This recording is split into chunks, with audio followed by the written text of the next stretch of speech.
You just realized your business needed to hire someone yesterday. How can you find amazing candidates fast? Easy. Just use Indeed. Stop struggling to get your job post seen on other job sites. With Indeed sponsored jobs, your post jumps to the top of the page for your relevant candidates, so you can reach the people you want faster. According to Indeed data, sponsored jobs posted directly on Indeed have 45% more applications than non-sponsored jobs.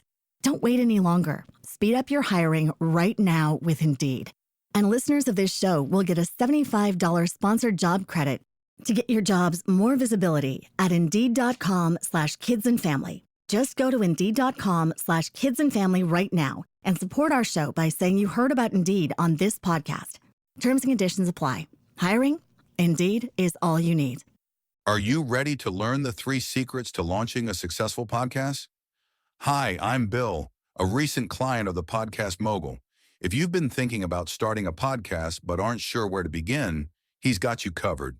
He is hosting a free webinar where he will share the 3 secrets that can help you launch, grow, and monetize your podcast without any fancy equipment or technical headaches. Click the link in the show notes to save your spot now and let him help get your podcast off the ground. Welcome to Invest in Yourself, the Digital Entrepreneur Podcast. Join the Podcast Mogul Phil Better as he interviews successful entrepreneurs that make their living in the digital world. Now, let's join your host, Phil Better, and his special guest today on Invest in Yourself, the Digital Entrepreneur Podcast. Ladies and gentlemen, welcome back to another episode of Invest in Yourself, the Digital Entrepreneur Podcast. I'm, of course, your host, Phil Better, the Podcast Mogul, and I am so happy to introduce our guest today. They are an entrepreneur and digital marketing expert who focuses on bringing results to clients and students by researching and applying the latest marketing and sales funnel techniques that work.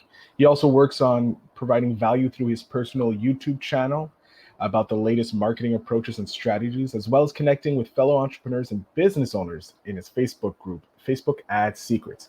Ladies and gentlemen, please put your hands together for Hernan Vazquez. Hernan, thank you so much for being here.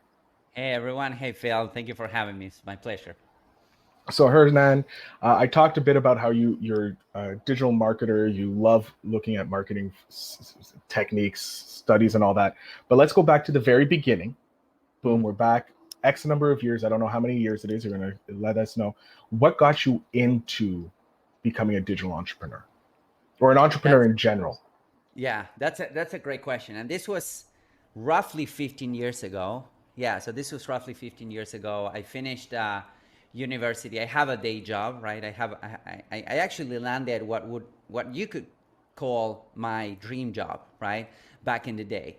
And the reason it was my dream job is because it was, everything that my parents taught me to be, right, as a dream job, it had it, right? I was getting, a nice salary. It was near my house. I was actually walking down the street to this, to this office. It was great, right? Had a great environment. It had a great everything, right? People will stay there for like 35 plus years. So it was, if you landed a job in that company, boom, you were set for life, right? And I came from that mentality. I grew up in a third world country. I'm originally from Argentina, from South America. And I grew up with that mentality, right? Like go to college, get good grades, get a job, and then go from there. So that was my goal up until then. And then within that company, I was doing really well. I had a good job. I had a cozy job and a comfortable job. But then I asked myself this question, right? I was like, all right, I'm 20 something right now. I live with my parents. I don't have kids. I have to, I just have this job and whatever I want to do next. And what would happen if I dedicate 10 years of my life to this specific job, right? At that point, I already had a couple of entrepreneurial tests in university, right? I had a couple of entrepreneurial tests in that day job as well. And I really liked it. I really liked, being creative, doing things on my own. I really like not knowing, but figuring things out. I really like not having a boss, like being my own boss, all of those things. So I'm like, okay, this sounds great on paper, but what would happen if I stay here for 10 years straight? Like what could I aim towards? Well, maybe a middle management position, maybe something along those lines, right? We're talking about a company that people stay forever. So, there's not a lot of rotation for you to become a director like right away, right? You need to wait, you need to do a career within that company. So I'm like, okay, that sounds good. Now, what would happen if I do the same 10 years with the same amount of intensity and effort and hard work for my own stuff, right? And the answer was, well, the sky is the limit, right? So that was kind of the question that I asked myself to leave that day job. And that was a big surprise for my family, for my friends. It was a big surprise. But that was the question that led me to become an entrepreneur. I didn't know what I was going to do at the time, but that's how I left, without a net, without anything. Just, one day I just resigned and started doing my own thing. So. Wow. And so obviously coming from your background, like most, I'll say millennials, because we're probably in the same age bracket, we were all sold like, hey, go to this company, work for this company, X number of years, you'll get a nice comfy job where you're not doing too much work, but getting a nice salary, have the white picket fence, the family member and all that. Yeah. But you went completely against that grain at I'm guessing a relatively young age, or only a few years into that path, and decided to say, hey, no, I'm going to do my own thing. What was the reaction to like from your immediate family and friends when you said you're leaving this job to start your own fantastical company? Yeah, it was crazy. Like, my friends were all like surprised. Family, I've been lucky enough that both my parents, my dad and my mom, they were always supportive of what I decided to do. But they didn't take it lightly, right? It was like, it's like, are you sure you want to do this? Like, are you sure you want to go on your own? Like, and the other answer to that was like, okay, well, I'm 20 something right now. I could get a job up to the age of 45, right? Or 40. Like, I still have 20 years to experiment. And if I fail at this, I can always go out there and get a job later, so that wasn't the issue. So, they kind of understood this mentality, and they were like, okay, well, figure it out. We're not going to sustain you. We're not going to maintain you. You're just living with us. You still need to pay for stuff here. You know that, right? And so if that's the case, then so be it. So that was the answer. I like that. I like how your family was, your friends were surprised, obviously, because you're probably one of the first to decide, hey, I'm bucking the trend, which is always you're being a trailblazer in that regard. But I love how your parents were like, we'll support you, but just with a bed and a roof. Everything else you have to pay for. And I think that is kind of like, that's the best type of support you can get from your parents, because it takes the pressure off paying rent, paying utilities, paying for internet, paying all these things that a business needs, but also in today's day and age, you need as well to survive. So you had that support. Do you feel that kind of gave you a leg up? So I think so. So I think they did it from the perspective of education, right? Like, they gave me everything that they could in terms of education. At a really young age, they were really into MLMs and multi-level marketing and that type of companies and whatnot. They still had their own jobs, but they were entrepreneurial in their own sense, right? Mm-hmm. So I remember that I was at a really early age. My house was filled with these books like Think and Grow Rich and Rich Dad Poor Dad, because they got these training and these books from these MLM companies that they were into, right? So there was a lot of training of mindset and sales and whatnot. I was like 11 reading Think and Grow Rich, right? I was 11 and reading Dale Carnegie's book and whatnot. So I think that they gave me a leg up in that perspective and in that regard, like giving me a rich environment for me to soak all of that in. And then I would play video games. I wouldn't play like shooters. I would play like strategic games, right? Like that was kind of how I grew up. But then also after making the decision of leaving the company, I think 3 to 4 months later, I left my parents' house. I went ahead and lived with a girlfriend. So at that point, the bed and the roof thing was gone. So I really had to crank things up a bit, because then I was living on my own. So, so I think that they gave me a leg up in terms of education, and then everything else, it was like, okay, now it's your responsibility to make it happen. Oh, I love that. I love how you brought up the books, because one thing that I think MLMs, whatever your position on, whether they're good or bad, one of the things that I know they do really well is they provide a lot of the resources for self-improvement. Because you have, going into an MLM, whether it's the ones that actually work, the ones that don't, it doesn't matter. It's dependent on the person to make it work. And getting this self-improvement books like, Rich Dad, Poor Dad, which is changing the mindset, or like you put Influenced by Cialdini, which is another amazing book that I just changes the way you perceive things when you start reading it. I think having that education is so important.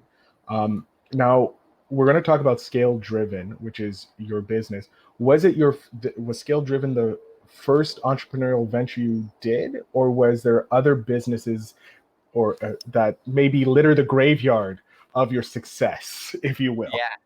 Yeah, I was about to say that. No, ScaleDriven is like 3 years old maybe, but I've had a lot of different businesses and a lot of different partnerships, and many of them failed. Like I would say, just a handful of them were actually successful, right? Most of them failed, because the reality is that when you're starting in your entrepreneurial journey, you don't know what you're doing, right? You're just testing things out. You're just trying things out. I had several agencies before ScaleDriven, and all of them failed, right? And then, I kind of realized that I was good at marketing. I was good at creating content. So I kind of went that way. But I think that my first, so if we back up from the moment that I left my corporate job, I moved in with my girlfriend back at the time, and she had a regular job, but I didn't, right? So I came across this little website called Fiverr.com, right? Back in the day. Now, Fiverr.com back in the day is not the Fiverr.com that we know of right now. Back in the day, Fiverr.com was a rough bunch of people, just scrappy marketers trying to do stuff for $5. And I was there and I came across it and I was like, oh, well, people are selling stuff on the internet to strangers, like services to strangers for $4. I'm like, okay, I need to give this a shot. So I created a gig and I started writing articles for people. So that was, quote unquote, one of my first entrepreneurial / freelancer careers, because I remember the first time that I had an actual breakthrough.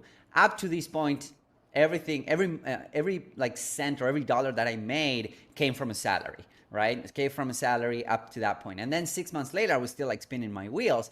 But I had this breakthrough when I sold my first article on Fiverr for $4, because Fiverr will charge $5, but they will take $1 out of the top. So I will get $4. And a complete stranger over the internet hired me to write an article for them, and they gave me $4. And that was like, wow, these things work, right? Like it was, what's going on here, right? Somebody that I don't know just gave me money. And that's how I started writing articles. And that's how I was able to put money on the table, put food on the table rather, and heat up the house and whatnot. And that was, and I wasn't depending only on my girlfriend's salary. And and a couple of months later of doing this, I started like building a small team. So that was my first entrepreneurial gig, if you would, that all started with Fiverr. It's a content generation service, if you would. So I like that. I like how you were like, you were scrappy, you tried to find it, you started with Fiverr. From Fiverr, what was the next kind of, let's say, big moment in your career? Because I don't want to touch on too much of the failures, because there's probably thousands of podcasts out there. I want to know, like, what was the next step that brought you to ScaleDriven? Like, was there another business that kind of popped but may have not been the success that you wanted it? So yeah, that's a great question. So after Fiverr, as I was writing a lot of articles for people, then people will reach out to you outside of Fiverr to do some other stuff, right? And they'll try to hire you as a VA. So I would say yes, of course, and then try to, whatever they would ask me for, I would say yes, and then I would turn around and try to figure it out, right? So that was kind of my response to everything in life in general. It's like, yeah, we'll do it, and then try to figure it out. So I started being asked about, okay, you wrote this article, can you upload it to our WordPress website? And I'm like, sure. Can you now help us with SEO? Can you SEO optimize this article? And can you learn how to do SEO for us and do SEO? And that was kind of the next thing. So I started doing a lot of research when it comes to SEO.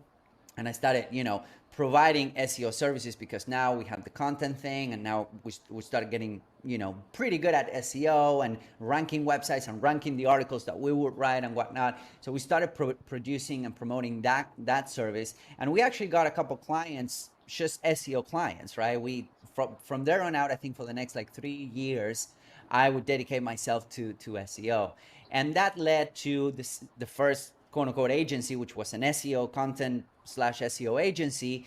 And that also led to another partnership that I had for almost 7 or 8 years, which was a lot of SEO agency owners. We got together and we put together a product, a digital product, right? Teaching other people how to SEO optimize their website using really specific techniques and whatnot. So that was kind of my first big quote unquote company, because we launched that digital product based on all the knowledge that we had, and we launched that and we started promoting that, and that kind of put us in the map. That company was called Semantic Mastery, and that was my first like big company, and that that reached 7 figures. But we were selling information at that point on doing SEO and helping other agency owners, helping other people that wanted to SEO optimize their website with our courses or programs and all of that.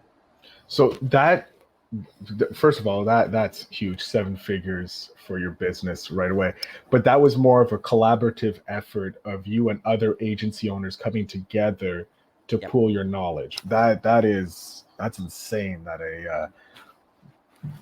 a collective could do that instead of being one person, because you always hear about like the one entrepreneur who made 7 figures, made 8 figures, made 9 figures. But here you have proof of a collective coming together, sharing their knowledge, because it's only benefits all of you in the long run, because you can say, hey, I built this, or I was part of this this 7-figure or 6-figure business. So I love that. I'm definitely going to want to highlight how a collective made oodles of money for themselves and other businesses. Because I'm assuming, and I'm hoping this is assuming correctly, if you had made 7 figures in that business, the people you were helping obviously must have made the same amount or even more for them. Yeah. So the way it worked is that, so I was offering SEO services, right? And then I joined a community. I joined a mastermind of other SEO agency owners, right? So I joined a mastermind, and out of those, 5 of us out of that mastermind, we kind of step away and started doing our own thing, and then we started producing content and products and whatnot. Our students had a ton of success with the stuff that we were teaching them, right? Most of them also agency owners, other freelancers, other entrepreneurs, other SEOs. They had a ton of success with our products, and that kind of put us in the map when it comes to one of the main sources of SEO teaching or SEO learning. If you had an agency and whatnot, you wanted to go there. You wanted to go buy Semantic Mastery products, become part of their mastermind and whatnot, because that allows us to, that allowed you to grow, bring more results to your clients and whatnot. So our clients had a lot of success with that, and our students.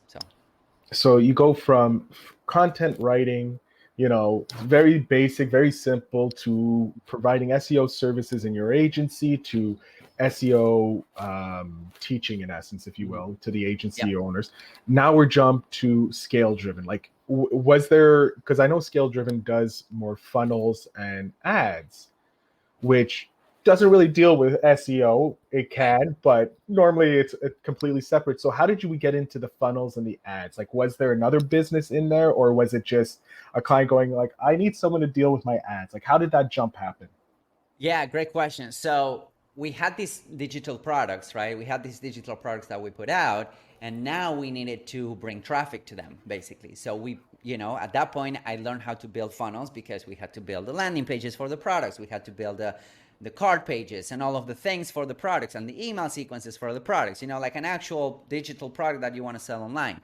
And then we need to get traffic to those landing pages. So I raise my hand and say, okay, well, I can start doing Facebook ads. I've never done Facebook ads before. This is like, 6-7 years ago. So I've never done Facebook ads before. I jump into the platform, started learning, and started getting, can you hear me? Oh yeah. Yeah. So started getting good results for our our products and services and the digital products that we were getting. We were getting leads. We were getting really good cost per calls and cost per acquisition for those products and whatnot. So that's when I'm like, okay, well, I like SEO, but man, ads are so much fun, right? And then I started diving deep into funnels and ads. And what happened in the meantime is that I was always being helpful. Like any new thing that I was learning, from content writing to SEO to Facebook ads, I was always documenting and putting content out. I was always documenting and participating in Facebook groups and forums and communities, right? And teaching and helping other people how to do the same. And what happened is that one of the guys that I admired the most in the history of everything was Frank Kern. So Frank Kern, his team reached out to me. I was part of his community and actually helping other people with Facebook ads. And they reach out to me and they say, hey, do you want to come and run some ads for us? Right? So you, Hernan, do you want to come and run some ads for us? And then what happened is that I became Frank Kern's marketing director for 3.5 years after that, right? Because they brought me in to run all of their paid advertising campaigns. And I helped all of his students, with Facebook ads. And I gained a lot of insights when it comes to running ads for clients, building an agency that was focused on ads and funnels specifically, right? And at that point, the company, the training company was still doing SEO, but I kind of walked away to focus all in on paid traffic and funnels. And, and after working with Frank, I went ahead and launched ScaleDriven, if that makes sense. That makes a lot of sense. And it shows when you start providing value to communities, certain people will notice that and reach out. Like Frank Kern is the biggest name, I think, in marketing, next to like you're looking at Dan Kennedy. Like these are godfathers of the marketing world. So like having the opportunity to be working with them and learning from them is like just like you growing up with all those personal development and sales books in young. It's an education that 10x is anybody else. Mm-hmm. So you launch ScaleDriven, which focuses on funnels and Facebook ads for your clients. And what type of clients do you normally go after? So, as usual with entrepreneurship, you start with an idea and then you need to start pivoting and you need to start honing in that idea, right? And I realized that it was always my experience when it comes to running ads for something or building a business and whatnot. It was always around personal brands, information products, coaching programs, and that type of stuff, right? Like for Frank, that was the thing. It was like high ticket coaching programs and whatnot. For Semantic Mastery, it was, low ticket programs, masterminds and whatnot. So over the past 3.5 years, we've been servicing mostly coaches, consultants, other service-based businesses, usually people that sell on the phone, that sell a high-ticket item, a high-ticket coaching program, or a training program, or a consulting program, or a service on the phone. So what we do at ScaleDriven is we put together their direct response machine, right? From the ads to the funnels to the emails, with the purpose of generating more leads, generating more qualified calls, generating more revenue to them by using paid direct response advertising. That's basically the gist, and that's who we're servicing. We still have a couple of e-commerce companies that come to us. They want us to run their ads. We have a couple of local brick and mortar businesses, but our focus is being personal brands, influencers, coaches, consultants, people that have a high ticket product, high ticket coaching program that they want to sell. They usually sell on the phone, and we deploy the entire machine for them. No, I like that. And it solves their problem, right? Because entrepreneurs, we're good at usually one thing, really good at one thing, and everything else kind of like they're okay. And obviously teaming up with other entrepreneurs, as you grow as an entrepreneur, you know that it's easier just to outsource it because there's someone else who's better at it than you. Just like Frank Kern's team knew, hey, we can learn all this marketing stuff for Facebook ads, or we can go over to this guy who's giving amazing results for free and hire him to take care of it for us. And so, yeah, I love that, because it's the only way we grow as entrepreneurs is working together. Like the famous quote says, a rising tide lifts all ships. And you are lifting other ships by handling something that they may not be able to handle. or may not want to handle, because I know I don't want to deal with Facebook ads, because then there's like, okay, you have like the 14 different types of ads and how much ad spend into figuring out the demographics. And that's, for me, that's a huge waste of money, because I don't know anything about it. Either I have to pay a course to learn, and I still need to learn because I have to have that experience. But if I can find someone like yourself who I can just go, here, this is what I need, how do we do it, and you take care of all of that, I think that saves so much time. Mm-hmm. And it gives the expertise to the expert who needs it.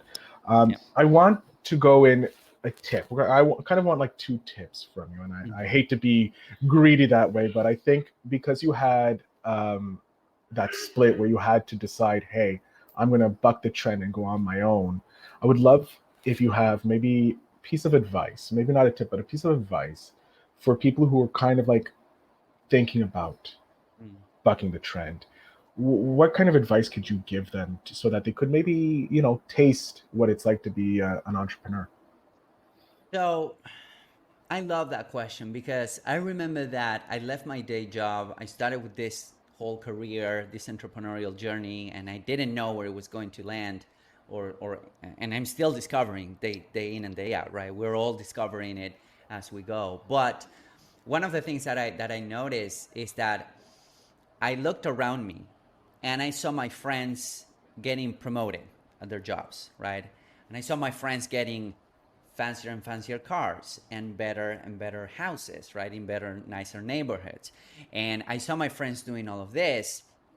And I would say the first year and a half, or the first 2 years of entrepreneurship, they were really hard, because I was just struggling to make ends meet, right? I don't want to scare anyone, but it's something that I want you to be aware of, because I think that entrepreneurship, it's great. It's so rewarding if you go past that threshold, right? Because once you go past that invisible threshold, then your income does this, right? And I blew past my friend's income like a couple years ago, right? And in many ways, but it was really hard for me to actually stomach that fact. Like, I was always thinking about, oh, should I go back get a job? Should I go back get a job? Should I get back get a job? So that is something that will come up. But if you keep yourself on the forefront, if you keep learning, right? If you keep on providing value to others, then things will get accelerated. You just need to not give in, basically. I'm always reminded when I hear, this is not the first time I heard that, hey, just keep in it and it will come, like those guesses, those second guesses and questioning yourself will happen. It's always that picture of the miner guy just giving up, and there's just like a millimeter of stuff behind wealth, and you have another guy going at it. And it's true. It's like, just go at it, give yourself, hey, like you said, I can support, I have 40 years in essence before I really need to retire, at like 60 is when most people retire. So you still have some time to work, 20 years. Bet on yourself for 10 years. What's the worst that's going to happen? You have that type of experience, and you can still go back to the workforce and still be more valuable because of all the lessons you learned. You have a more real life experience that you can pass on to help the business. And I think that's the best way of looking about it, because jobs will always be there. 9 to 5s, I think, will never disappear, because we have those multinational corporations, so you can always go and work for them. But now I want to talk about what you do specifically in the Facebook ads and the funnels. And I want to give a tip to some of the business owners out there that are listening, because we do have business owners and entrepreneurs. They may not be able to go straight to ScaleDriven and give you the money to handle it for them. But if they were going to concoct their first Facebook ad spread for a product, what kind of advice or tip would you have for them for their first Facebook ad experience? So I'm a big proponent of being helpful, like creating goodwill, being helpful. And I think that one of the best things that you could do for your advertising is make your advertising as helpful as possible. Because if you think about it, your ads, your video ads, your copy, everything that you put on the ad, it will get the lion's share of the eyeballs that your business gets, right? For example, if you have an Instagram profile, putting stuff on Instagram, uploading stuff on Instagram organically, right, it will get so far. It will only get so many impressions and so many eyeballs. But when you're advertising on Instagram, you can multiply those eyeballs for, in the tens of thousands, even hundreds of thousands of people that will see that ad.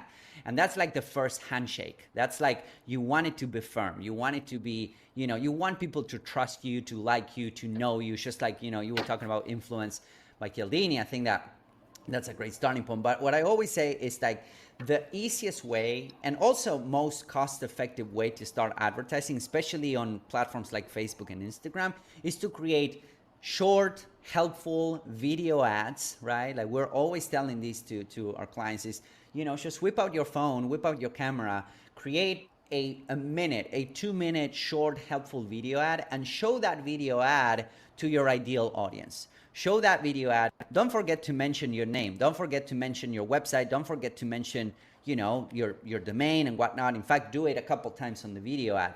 But just that one thing, just create a video, upload it to your Instagram profile, to your Facebook page, and boost that to your ideal demographic, to your ideal audience.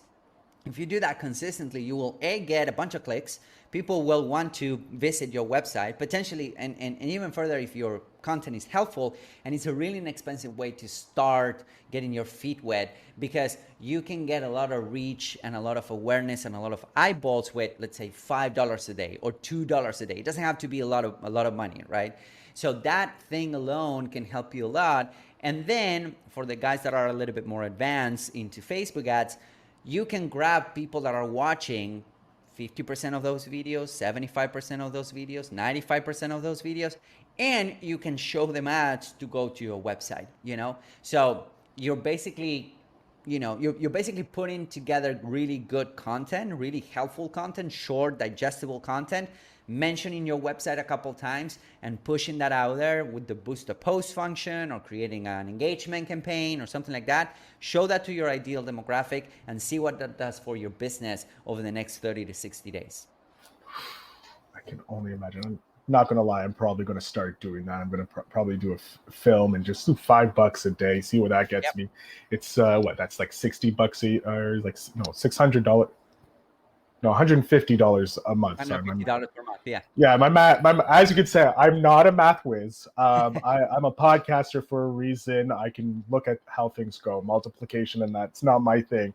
I'll leave that to the professional mathematicians out there. But Hernan, we're coming near to the end. I hate it, but we do need to wrap up here. So I'm going to get the Spark question of the show asked. For those that don't know, Spark is by Seek Discomfort, an amazing brand that believes strangers are just friends you haven't met yet. So let's spark some conversation with them.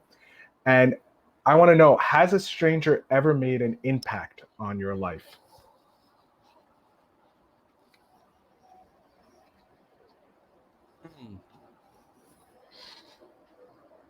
Yeah, I love it, because I remember one time and this was back in the day.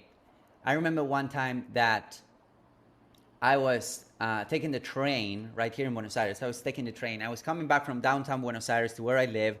Huge train station, right? Huge, rush hour, tons of people walking everywhere and whatnot. So I was in line to get the train ticket to come back home. And I was there, and then there was this lady, this old lady.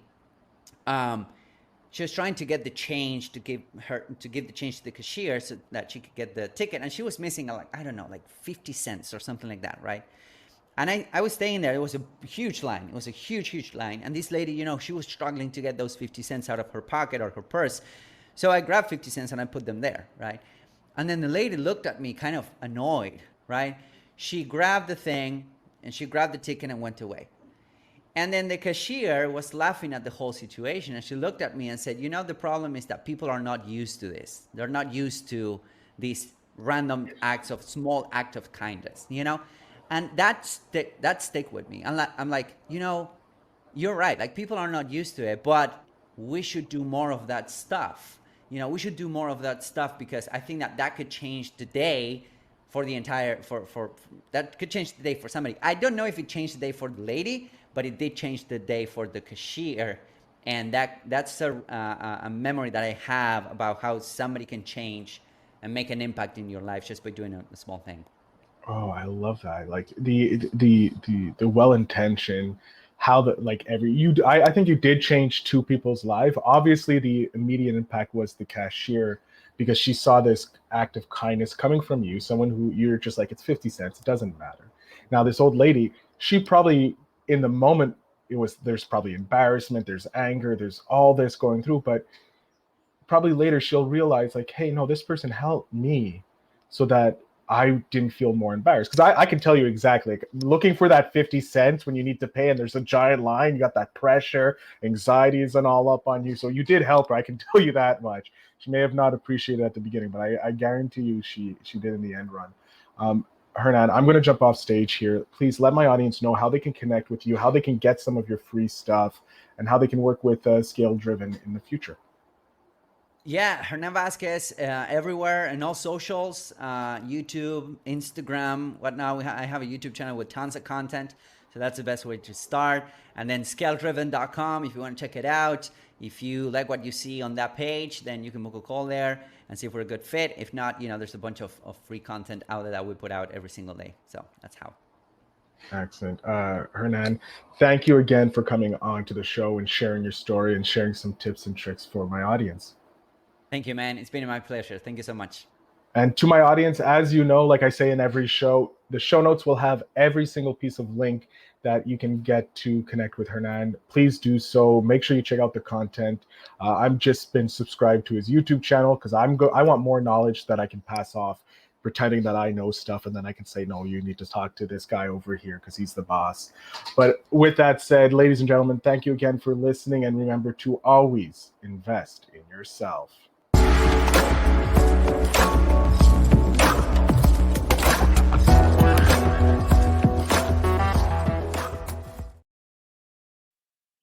Thanks for tuning in.